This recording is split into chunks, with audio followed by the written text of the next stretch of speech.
A história de Santa Catarina foi construída como uma grande colcha de retalhos. Tropeiros, bandeirantes, imigrantes europeus e muitos outros povos que se uniram, trabalharam e aos poucos construíram esse estado. Mas o início dessa história tem um marco. A primeira estrutura de defesa, a primeira sede da capitania. São as fortalezas que protegiam a ilha de Santa Catarina. A partir de hoje, o NSC Notícias te convida para fazer um passeio na história da nossa terra.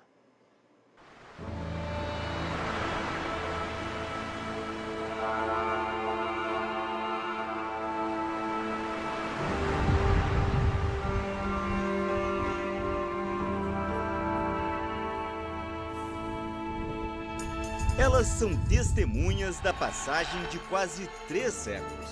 Para contar a história das fortalezas da ilha de Santa Catarina, a gente vai voltar no tempo.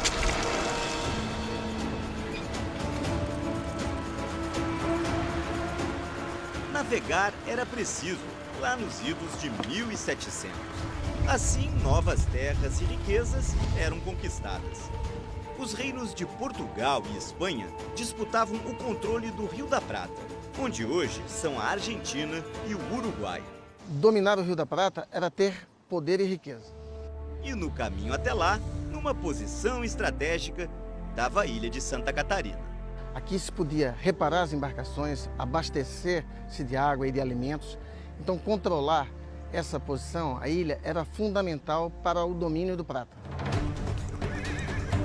Então, Portugal mandou para cá um governador, o brigadeiro José da Silva Paz, um talentoso engenheiro militar. O brigadeiro teve a ordem de construir uma fortaleza e acabou percebendo a necessidade de construir 4 fortalezas. Elas começaram a ser erguidas em 1739 e levaram cerca de 10 anos para ficar prontas. Olha, a construção das fortalezas foi um feito de engenharia até para os dias atuais. Dificuldade de construir em ilhas isoladas, falta de mão de obra. Inclusive, os artífices, os profissionais, tiveram que ser trazidos de outros centros mais avançados, Rio de Janeiro, Salvador, Recife. Primeiro foi a fortaleza de Santa Cruz, na ilha de Anhatomirim. Depois, São José da Ponta Grossa, ao lado de Jurerê. Aí veio Santo Antônio, na ilha de Ratones Grande, na Bahia Norte. E por último, no extremo sul da ilha de Santa Catarina, a fortaleza de Nossa Senhora da Conceição, na ilha de Araçatuba. Testes de laboratório revelaram que as fortalezas foram erguidas com pedras de riolito, rocha vulcânica, um tipo de granito. Mas de onde vieram tantas, hein? Bom, bem dali, dos costões da ilha. Imagina a trabalheira de cortar essas pedras e empilhar uma por uma.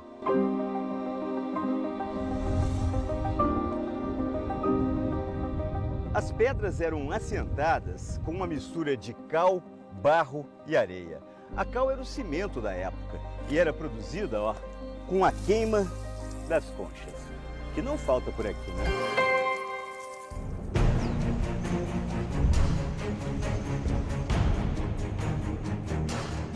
Os portugueses capricharam na majestosa escadaria da fortaleza de Anhatomirim, que também foi a primeira sede do governo da capitania. A escadaria foi feita com liós, um tipo de mármore branco que veio de Lisboa. Os portugueses traziam as pedras nos porões dos navios.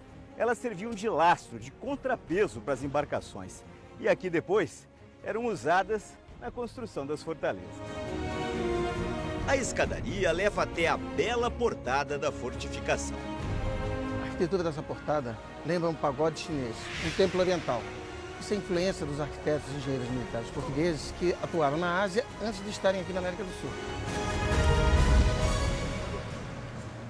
Só dava para construir uma fortaleza onde havia uma fonte d'água. A da ilha de Ratones fica até abaixo do nível do mar.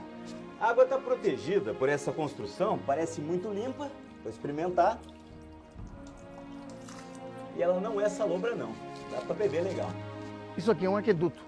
Apesar daqui na fortaleza nós temos uma fonte d'água, aqui também se fazia o reaproveitamento da água de chuva dos telhados.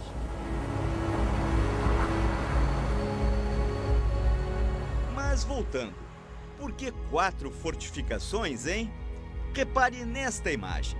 As fortalezas de Anhatomirim, Ponta Grossa e Ratones foram estrategicamente dispostas para formar um triângulo defensivo no norte da ilha.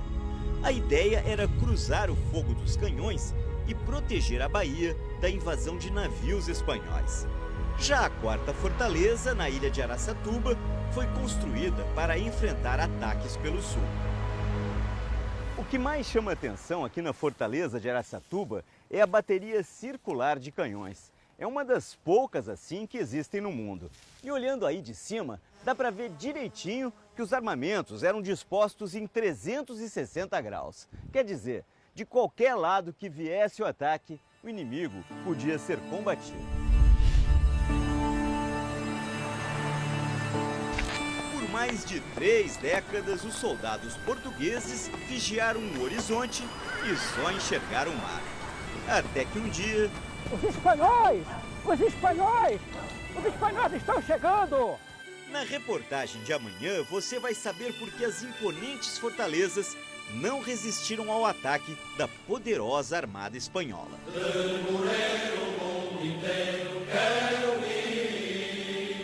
E mais, os segredos das fortificações. Por que o Paiol da Pólvora tinha que ficar no ponto mais alto do terreno? Você sabe o que é Casa da Palamenta? E a devoção dos soldados até na hora de disparar o canhão. Invoco a proteção de Santa Bárbara! Fogo à peça!